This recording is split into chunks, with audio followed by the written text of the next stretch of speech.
Hi, I'm Tim and you're watching the second video in my Reolink series. In this video we're going to be setting up the NVR and the CX810 full colour night vision security camera, and I'll take you through the steps on the PC behind me. We're going to be setting up the NVR and the CX810 full colour night vision camera. If you haven't already seen the first video in my series, then you might want to take a look at that, and I'll put a link in the description there, or you can just browse my YouTube channel and you'll find the video there. And one last thing before we get to it is I'll put an affiliate link in the description of this video, and you can also click that link to purchase any Reolink products that you may wish.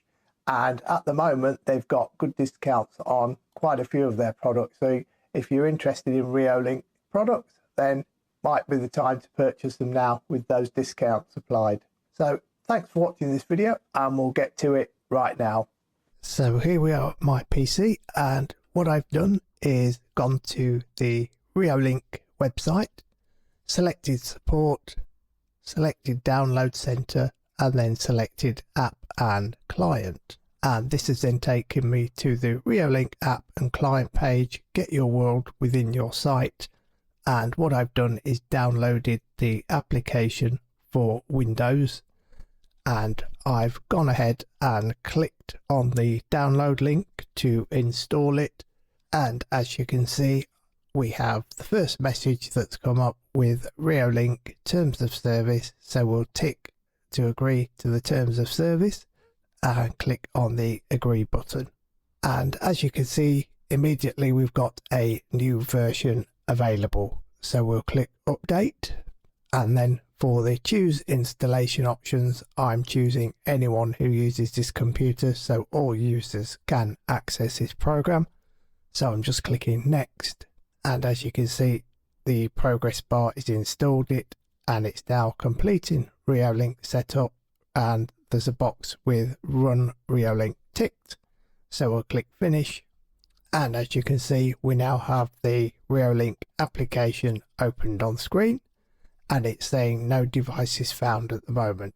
So for the left hand side we've got device, so it's saying click to add a device. So we'll click this plus button.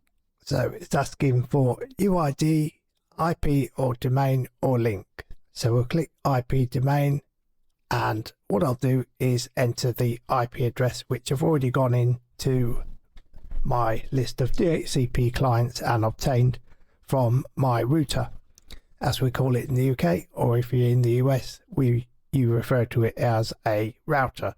In this video, I'll refer to it as a router. So what I'll do is put in the IP address, what I've already obtained from the list of DHCP clients. And this is 192.168.5.26. So we'll click on the add button. And as you can see, we've got an NVR listed in the left hand side. So now it's asking me to create device password. So in the password, I will type in a super secure password for my lab environment and confirm the password.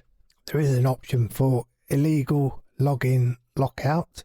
After a series of failed attempts within 3 minutes, your account will be temporarily locked for a few minutes. We'll leave that as enabled, and what we'll do then is click next. So what we'll do is now name the device. So we'll call it NVR02, because I've already got one NVR in my system which is called NVR01, so we'll call this NVR02, and we'll click next. And initialization has now finished. For more configurations, please go to device settings to proceed. So we'll click finish, and as you can see, we've got a full color image of the camera. However, it's at a tilted angle, so we'll try and correct that, but for the moment we'll just go into settings at the top. So it's the top right icon which has the cog or gear icon, and that's for client settings. So we'll click this, and it's saying for system settings run at startup. We'll leave that as disabled, as I just want to start the application when I so wish. I don't need it to run with the PC every time I start it up. For developer mode, we've got option 1 in there. So I'm not sure what this is actually for. So we'll look at that option later to see what it's about. Automatic client update is enabled, as is add devices automatically. Auto live view is enabled. So we'll just disable this or enable it. So we'll leave these as default. Stretch mode, we can enable that, which you'll see in the background here. It's just stretch the image a little. So we'll leave that as disabled. So it's as default. Date format, we'll change that to day, month, year. For here in the UK, as we refer to as the number of the day, then the month, then the year. For alarm beep, we'll leave that as disabled. And also for lock screen password, we'll leave that as disabled. So these are all default. Hardware decoding first. Before decoding with software, decode with hardware first. So that's enabled. So we'll leave that as it is. Language automatic, we'll leave that as it is. So then we have system status. So we'll just click that. And as you can see, it's just giving us the system status, which doesn't mean a lot to me, but probably for Reolink technical department, it may mean a lot more information to them than what it does to me. So we'll just click confirm. Then we'll go to download settings. And here we can set the folders where we want to save our screenshots, recording files, download the files to, and also there's a temporary folder as well. So we'll leave those all as default for the time being. So then we'll click on local record. So for local record, it's saying auto saving recorded videos to the computer requires adequate disk space. So we'll leave that as disabled and we'll just click on X. So a nice little set of options there in the settings, not too difficult to use, not too complex. So as you can see, we've got the live view of the camera. So what we'll do at the left hand side is for NVR 02, we've got connected and we've got channel 1 of 12. So we'll just click the little arrow, and as you can see, we can change channels. These are all disabled because there's only one camera connected to the system at the moment. At the bottom, we've got collapse, which will collapse the left side menu.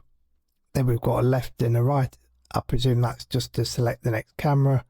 And scroll view is for this one, so it scrolls through each camera. If we hover over the picture, you'll see we've got some options there. So we can talk to the camera, so it is actually got two-way audio. We can set the audio alarm off. And we can turn the spotlight on and off. We can take a clip of the camera. So as you can see, we can adjust it. We can record, so we can just do a quick recording now. We can take a snapshot, and stream can be mid, balanced, fluent or clear. So this option sets it to either clear, which is high bit rate, balanced, which is medium bit rate, or fluent, which is the lower bit rate. So I've set it to clear, which is the high bit rate, as you can see. We can turn the volume up or down, as you can see here. We can do a split screen, so there's various options to view the different cameras in split screen. And we can view it full screen, as you can see. And what we can do is for our NVR, we can click on the little gear or cog icon next to that. And as you can see, we've got more settings for the actual NVR itself. So here we can set the name of the camera.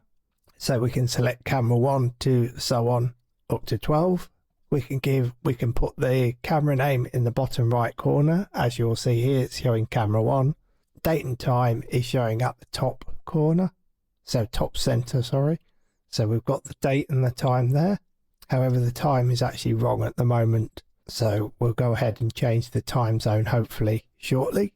We can have a watermark, so the watermark is in the top left corner here, so we'll disable that, and that removes the Reolink watermark there in the picture. We can flip the image, which rotates it, as you can see. We can also mirror the image by clicking that, so it flips it from left to right, and we can turn on anti-flicker. So we can set a privacy mask as well. So you drag your mouse to draw rectangles up to 4 on the screen to block out specific areas, and then go to the stream option, and as you can see we've got the resolution in here, so we can change that. So we're at the maximum resolution of 3840 by 2160. Frame rate is the maximum of 25 frames per second. The bit rate, we can actually increase it, so we can get 8192 as the maximum bit rate for this. And the iframe interval, choose a multiple of frame rates. So we can click save there. Motion detection, we can set up motion detection. So we can go to the next option down, which is for light. So we can turn on the spotlight at night for higher quality color images. So as you can see, with the spotlight off we get that, and with the spotlight on we get that. So we can also increase the brightness. We'll set that as, for example, 50%, and we can have the mode as smart mode, auto mode, timer mode, or off. So with the auto mode, it automatically adapts the brightness based on the ambient lighting conditions for optimal night vision. So we'll leave it as that. For audio, we can actually record the audio or not. It's set to disabled at the moment. For surveillance, we can have record option. So we can set various recording options. Email alerts can get notified by email. FTP is for transferring files. So you can transfer your recordings to an FTP server. For the buzzer, we can actually enable the buzzer or disable it. Siren is, the siren will sound when motion is detected. We can set that as on or off. And for push notifications, we can enable those. For network, we've got the network cable connected. It's connected to my router, as I've said earlier. Network information, you can see we've got the IP address, subnet, gateway, preferred DNS, MAC address. Network settings we can set as DHCP. We can set static IP if we so wish, which will be useful. For storage, you can see the internal hard drive in the RLN8 -410 NVR has a 2 terabyte hard drive already built into it, so you don't need to purchase one of those separate if you want to purchase the NVR. There is a 2 terabyte hard drive internally in the box as it is. So as you can see, we've got an option to format it or mount it. So it's formatted and mounted, and you can reformat it should you so wish. So this is where it stores all the local footage, which you can then export via the FTP option there, or save the files to, for example, a NAS or your computer hard drive if you so wish. So we'll just go back to system, and as you can see, we've got user management, so we can create different users, date and time. So what we can do is synchronize the time. So for maintenance, we can select that, and as you can see, we've got firmware update, we've got an auto reboot option and auto reboot time. So the system will automatically reboot itself after so many days, so many hours, whichever. So it's currently set to auto reboot every Sunday at 2 AM. So we'll disable that. Now also with the application, you can actually open the video feeds in a web browser.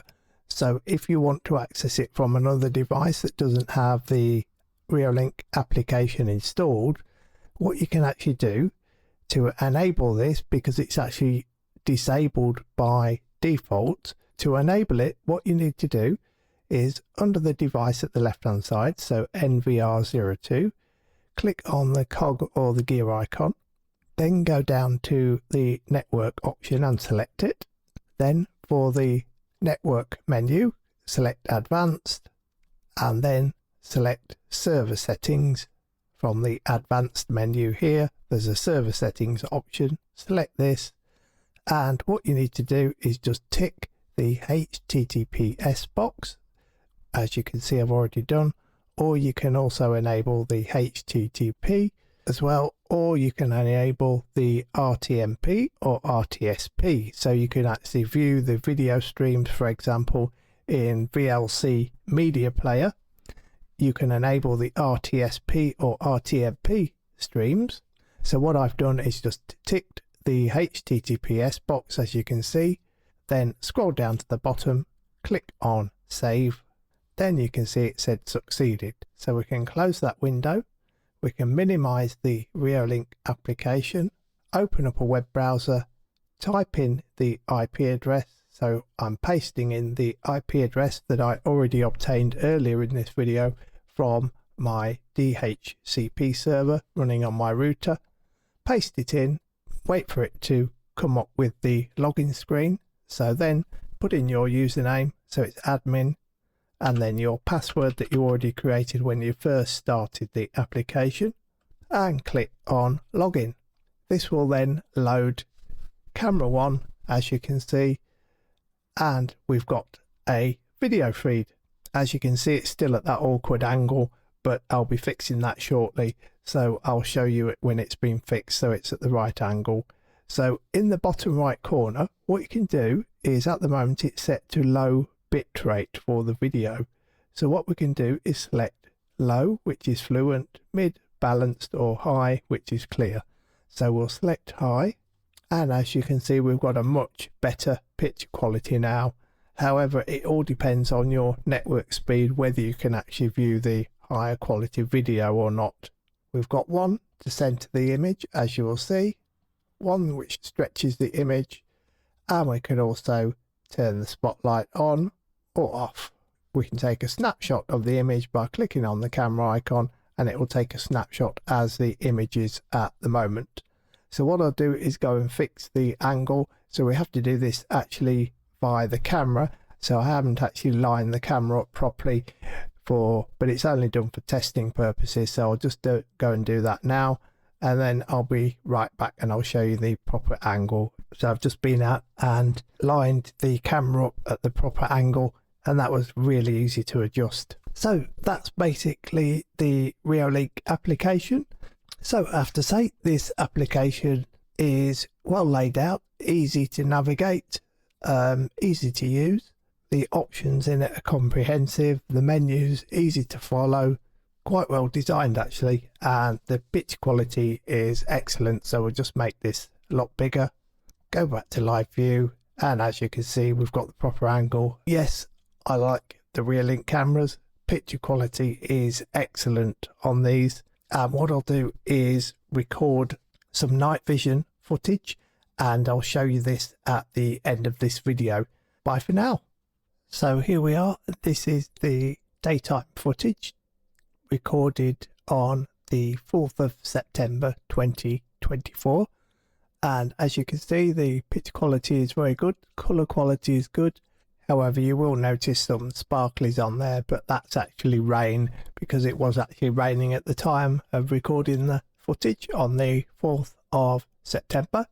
So we'll now take a look and compare it with the nighttime footage. So I think the quality of this picture is very good.